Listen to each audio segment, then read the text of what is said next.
Et lorsqu'on parle des règles de fonctionnement d'un État, ça veut dire qu'il faudrait que l'intérieur de ces règles-là, il puisse avoir une fluidité dans la corrélation qu'il y a entre les institutions de cet État. Et lorsqu'il y a un problème au niveau des institutions, il y a un blocage, et ça des répercussions négatives sur l'État. La Constitution aujourd'hui, il n'y a pas une période définie à l'intérieur pour sa révision. Il n'y a pas de délai, il n'y a pas de période pour dire bon, à telle période, on doit réviser la Constitution. On peut la réviser à tout moment. Et la Constitution, c'est l'âme d'un peuple.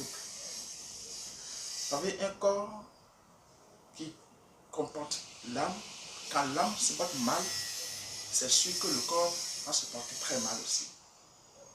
Ça voudra dire que lorsque la Constitution se porte mal, étant quelle est l'âme du peuple, c'est normal que le peuple se porte très mal.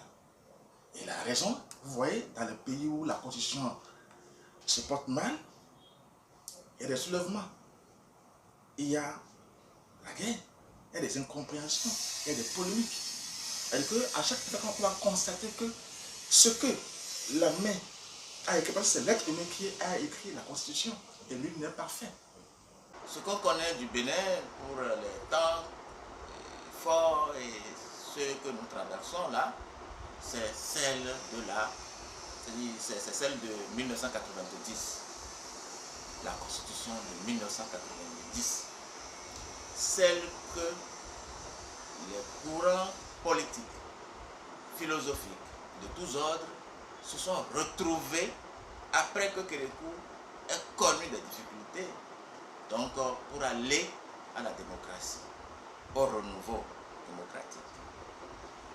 Et depuis lors, les Béninois ont donné une valeur,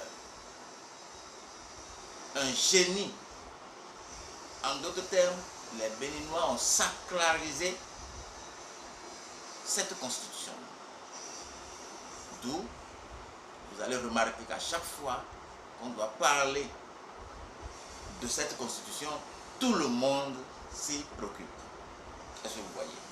C'est vrai, Patrice Talon, à son arrivée, à son avènement depuis 2016, a pensé à réformer beaucoup de choses pour qu'après lui, qu'il n'y ait plus de grandes choses à faire.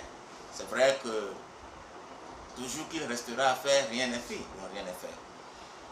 Et il a essayé,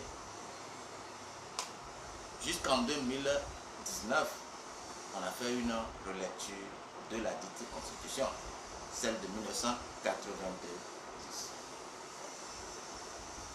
Il a respecté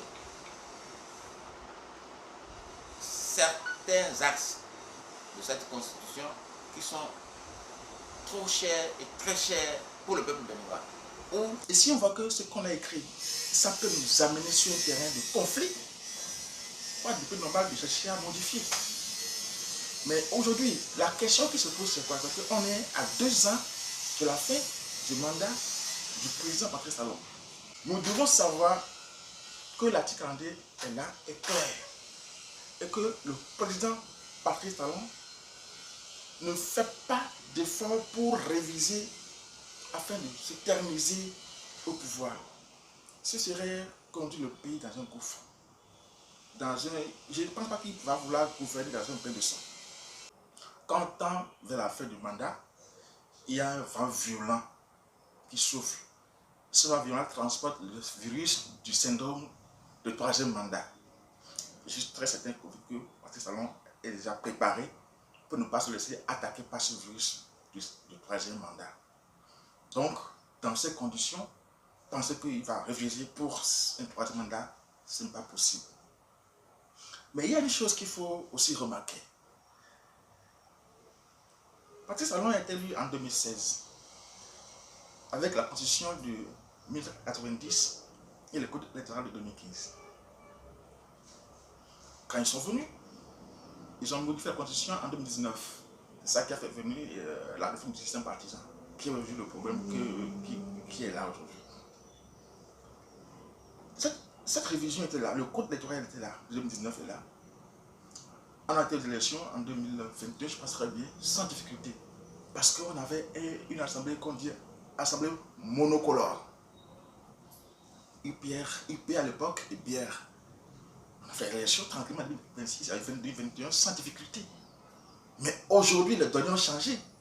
Il y a une opposition à l'Assemblée. Et je vois que c'est un père de famille qui s'est rendu compte que il a eu à faire des choses qui, à la longue, pourraient donc avoir des répercussions négatives sur ses enfants. Et en voulant partir